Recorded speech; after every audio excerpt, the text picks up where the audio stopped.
Hi everyone, today's video is on cyber threat intelligence.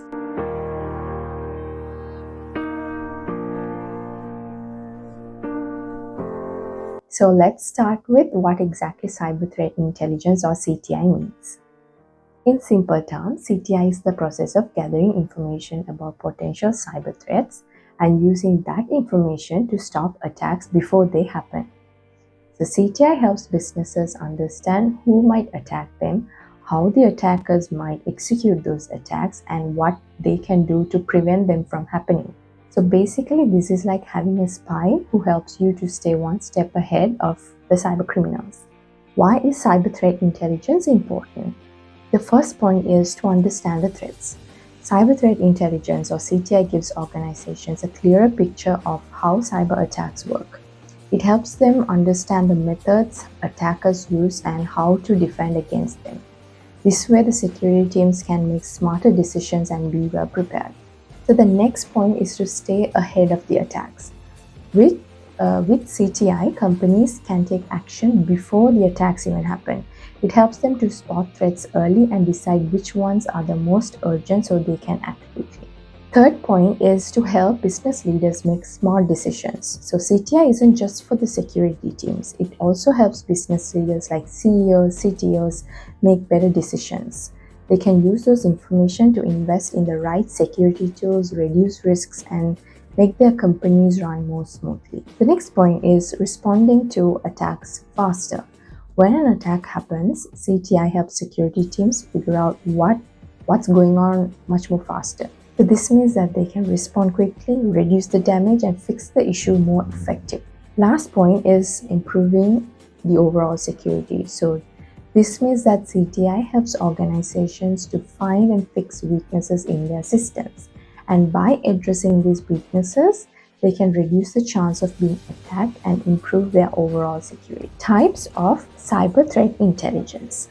So the first point is strategic cyber threat intelligence. This type is focused on the big picture. It's not about specific attacks, but more about understanding overall trends, patterns, and threats that could affect your organization in the long term. So basically, this is like used by the senior decision makers like executives, CISO, or the board members. It helps them to understand broader threat landscapes, and it's often used for long-term planning. If I give an example, strategic CTI might highlight that a certain type of attack like ransomware is on the rise globally. So this information can influence the high-level decision makers, such as whether to invest in stronger backup solutions or prioritize the employee training to address that specific attack. Second type of CTI is the tactical CTI. This type is much more focused on how attacks happen. It looks at the specific TTPs, the tactics, techniques, and the procedures that the attackers use.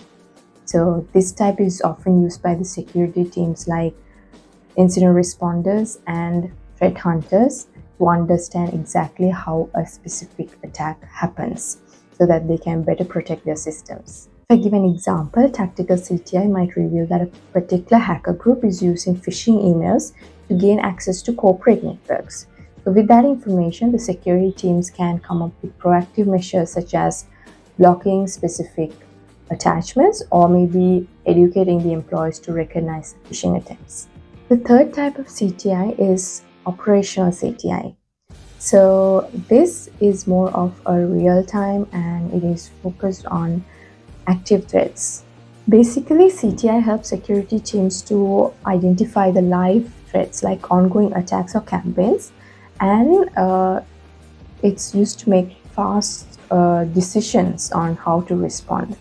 If I give an example, if an attacker is currently trying to exploit a known vulnerability in a software system, operational CTI can provide IOCs like suspicious IP addresses or malware signatures that the attackers are using. So the security teams can block these IOCs to prevent those attacks from happening. So how does CTI works? So there are 6 stages that I'll cover in this section. The first one is the direction phase. So this is when you set goals for TI programs. It involves understanding the environment.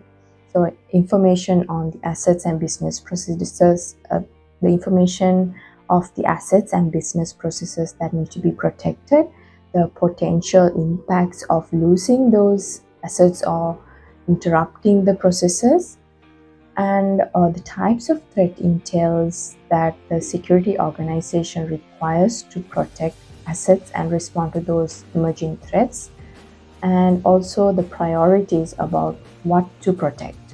So these information must be listed or documented as the first stage. Second one is collection. So this is where the raw information comes from. So as it shows in this diagram, information comes from different sources, such as by pulling metadata and logs from internal networks and security devices, then subscribing to threat intel data feeds from industry organizations and cybersecurity vendors, checking on open source news and blogs, and also on closed sources such as dark web forums. All this can come under the collection phase. Third one is processing.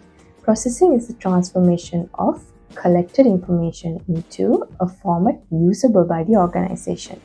So almost all raw data collected needs to be processed in some form, whether they are collected by humans or machines. So an example for this is extracting IP addresses from a security vendor and adding them to a CSV file for importing to a SIM product. So this comes under processing. Fourth one is the analysis phase. This is where this is a human process that turns processed information into intelligence that can be used to take decisions. So depending on the situation, the decisions might involve whether to investigate an attack or whether to immediately block an attack. So it depends. Or maybe to strengthen a security control. So this comes under analysis. The fifth phase is the dissemination phase, and this requires a threat intelligence team to translate that analyzed data into a more readable format and present those results to the stakeholders. So how this analysis is presented depends on the audience. So in most cases, it is recommended to present them without technical jargon so they can all understand it. The final phase is feedback.